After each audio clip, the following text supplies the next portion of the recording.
Au nom du Père et du Fils et du Saint-Esprit. Amen. L'évangile de ce deuxième dimanche de l'Avent a comme sujet principal la prédication de Saint Jean-Baptiste dans le désert de Judée. Nous savons qu'une grande partie de la préparation de cœur que Saint Jean-Baptiste devait accomplir pour la venue du Messie consistait précisément en la mission de secouer les consciences, comme nous le voyons dans l'Évangile, le passage de l'Évangile de ce jour, et comme le montrent aussi les autres évangiles. On vient d'utiliser l'expression « secouer la conscience » et nous connaissons bien le sens de cette petite phrase, pour nous cette petite parole.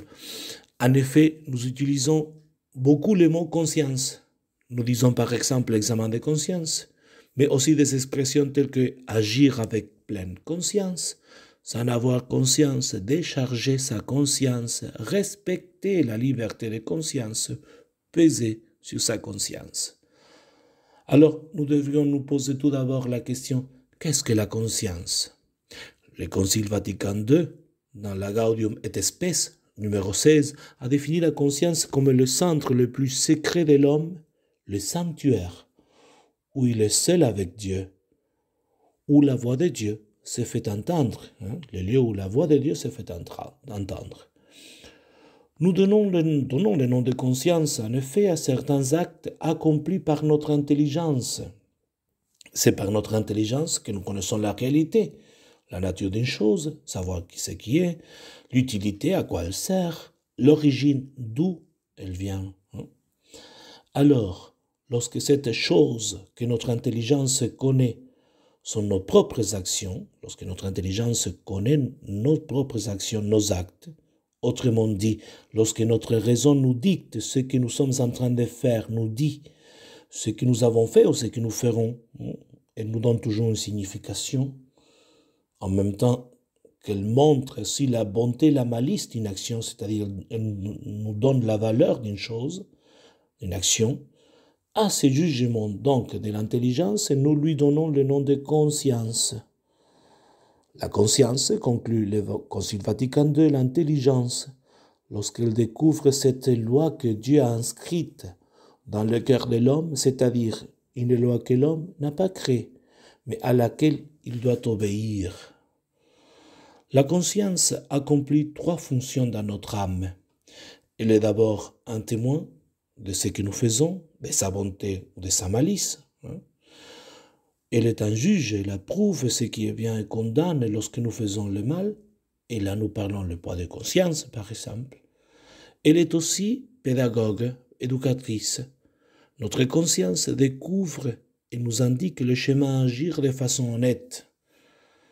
La conscience écrit sans bonne aventure et comme le héros, le messager de Dieu.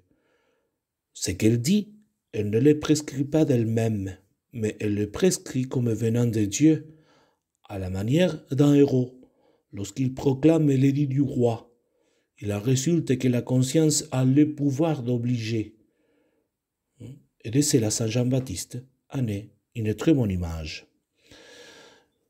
Parlons un peu de la conscience et la vérité. Dans le passé, on donnait à la conscience le nom de regula regulata, règle réglée, parce qu'elle a toujours une fonction de médiatrice.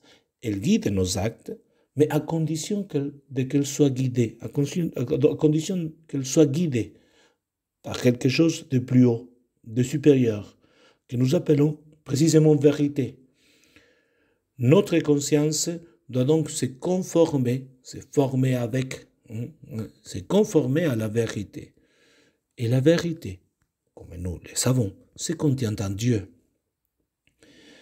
Alors, et ma propre conscience, peut-elle se tromper? La conscience, peut-elle se tromper? Voilà, il faut répondre à cela. Il faut prendre en compte par rapport à la conscience qu'il y a la possibilité de qu'elle puisse se tromper. Il y a la possibilité de qu'elle se trompe. Notre conscience n'est pas infaillible. Et la raison en est qu'elle est un acte de notre intelligence.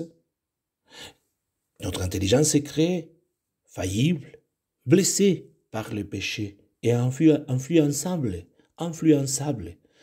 comme il peut arriver à travers une éducation contraire aux principes de la foi chrétienne que les enfants pourraient éventuellement recevoir à l'école. Donc, la conscience peut se tromper parce qu'elle répond finalement à notre intelligence. Saint Jean-Paul II disait « Il ne suffit pas donc de dire à l'homme « obéis toujours à ta conscience ».